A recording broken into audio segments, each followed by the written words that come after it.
ஒரு மனுஷனுடைய மனக்கண் குருடாகுன்னா இப்பிரபஞ்சத்தின் தேவனானவன் மனக்கண்ணை குருடாக்குறான். 2 கொரிந்தியர் 4வது அதிகாரம் 4வது வசனத்தில் நீங்கள் வாசிக்கும் பொழுது இப்பிரபஞ்சத்தின் தேவனானவன் என்ன செய்கிறான்?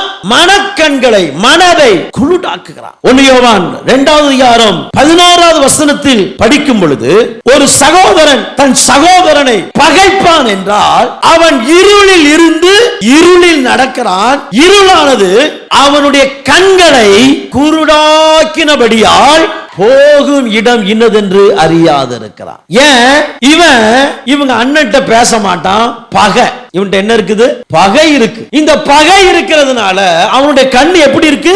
குருடா இருக்கு. சிலவன் சண்டை போட்டுக்கிட்டு இருப்பான். அவன்கிட்ட போய் நீ பேச போனா மறுபடியும் உன்னை சண்டை போடுவான். நான் அந்த மேட்டருக்குள்ள வரல. நீ சமாதானத்துக்கு போயும் அவன் உன்னை விரோதிக்கிறான் அப்படின்னா விட்டு தப்பு இல்ல. ஆனா நீயே பகையை உண்டாக்க கூடாது, நீயே குழப்பத்தை உண்டாக்க கூடாது. இந்த பகை உணர்வு உனக்குள் இருக்க கூடாது. ஒருவேளை எதிர்பாராத நேரத்தில் ஒரு சகோதரனையோ சகோதரியோ பார்த்துட்டேன், உன் மனசு என்ன செய்யும்? நான் என் அண்ணன் ஆரோனை பார்த்துட்டேன் அப்படின்னு சொன்ன உடனே தம்பி மோசே என்ன செஞ்சான்? கட்டி பிடிச்சு சந்தோஷப்பட்டு மகிழ்ந்தான். எத்தனை பேர் அக்கா தங்கச்சி அண்ணன் தம்பி உங்க குடும்பத்துக்குள்ள எங்க அக்காவை பார்த்தா, எங்க அண்ணனை பார்த்தா, என் தம்பியை பார்த்தா எனக்கு சந்தோஷமா இருக்குன்னு உங்களால சொல்ல முடியும்? சந்தோஷமா இருக்குன்னு சொல்ல முடியும்? உங்க அமைதி எனக்கு சொல்லுது. காரணம், உங்க மனது குருடாக்கப்பட்டிருக்கு. சிலர்லாம் தேவைக்கு தான் சொந்தக்காரன்கிட்ட பேசுவாங்க, தேவை முடிஞ்சிட்டா அவங்க யாரும் இவங்க யாரும் இருப்பாங்க. ஏன்னா குடும்பத்தில் அவ்வளவு நெருக்கமான அன்பின் பிணைப்பு. நீங்க கவனிக்கணும், ஏன் உங்க மனது குருடாக்கப்பட்டிருக்கு?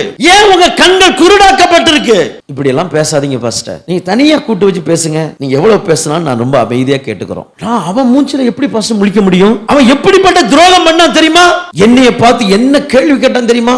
அவன் செத்தான் கூட அவன் மூஞ்சில என்ன செய்ய முடியல. யாரு தெரியுமா? அவிசுவாசி இல்ல.